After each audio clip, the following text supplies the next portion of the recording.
عسلامة سي عمر. كان تعرفنا بروحك. تفضل. اسمي عمر بن عطية، مدرب كرة قدم من عام 65 حتى العام 2005، واستاذ تربية بدنية واختصاصي كرة قدم. رنيت في الجمعية وكورت فيها من عام 59 حتى العام 74، وتعدت يعني فترة باهية. كان جو عائلي بأتم معنى الكلمة، الناس كل تعاون في بعضها ونعاونوا في الجمعية، وفي نفس الوقت الظروف ما هيش الظروف تاع تو. كنت تحكي لنا توا الجمعية معناها كيفاش تشوفها توا، معناها المستقبل نتاعها. تو نشوفوا نحن في الصغيرات ما شاء الله في الجمعية معناها قاعدين معناها يتكاثروا، ونحن هذا نشجعوا فيه الأولياء باش يقدموا صغارهم باش يمارسوا كرة القدم. بالنسبة لممارسة كرة القدم عندها خاصيات. نبدو من الدار ساعة، من الأولياء. الولي لازم يكون يعاون الصغار متاعه ويشجعهم على حب الجمعية، ويهزهم من اللي هما صغار يتمرنوا ويمروا بجميع الأصناف اللي باش يتعدى فيها في الجمعية. وفي نفس الوقت تكون ماذا به يعني باش يحاول يوفق ما بين الدراسة والرياضة.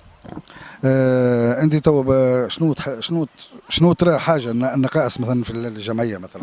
والله شو يعني توا في الوقت الحاضر ولا الجمهور يبعد على على الجمعيه. قبل كان جو من السكولير، قبل كانت الرياضه المدرسيه هي المنبع اللي تعطي للرياضه الجماعيه، يعني للرياضه المدنيه. شنو تقول للجمهور؟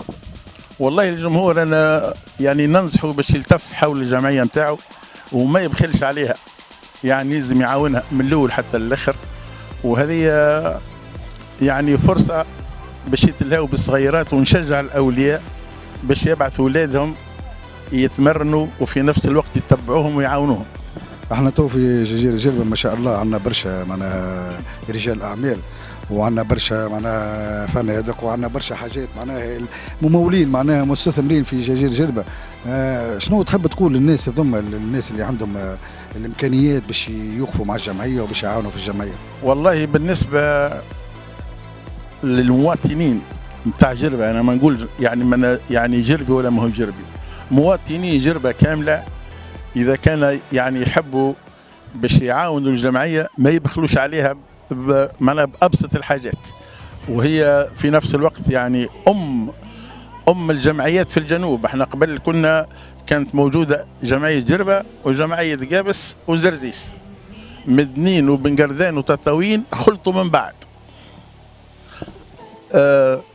في نفس الوقت معناها يلزم الاولاد اللي باش يمشي يسيبوا في الشارع، انا نخير باش يبعثوا يمشي يتمرن في ظروف خير، مؤطر خير من اللي يخليه في الشارع ويتلزم يعني باش يمشي في متاهات اللي هي ماهيش في صالح لا العائله ولا ما الطفل.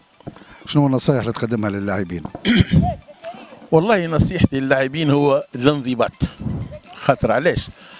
الانضباط ترى هو مش في الشارع ولا في التيران برك، الانضباط ملي تخرج من الملعب كيفاش باش تعدي الليله نتاعك، تكون منضبط في الغذاء في النوم، وتعطي حق بدنك تعطيه بالانضباط الصحيح. يا سيدي شكرا على رحابة الصدر. بارك الله فيك وشرفتنا انت ودي جمعيه كبيره. ان شاء الله شنو تحب تقول اخر الكلام؟ والله شنو باش نقول، الحاجه اللي مش عجبتني توا هو كونه يعني التلاشي نتاع الناس ما عادش تحب باش تشجع الجمعيه، يعني بعدوا عليها. انا اللي نشوف فيه انا توا حاليا مثلا توا ثم برشا احباء معناها الاكثريه ما يشجعوش الجمعيه هذه بجربه، يشجعوا فرق اكبر من الجمعيه، وهذه مشكله كبيره معناها هذه موجوده من سابق التاريخ. على خاطر احنا في تونس نحب ولا نكره المصالح.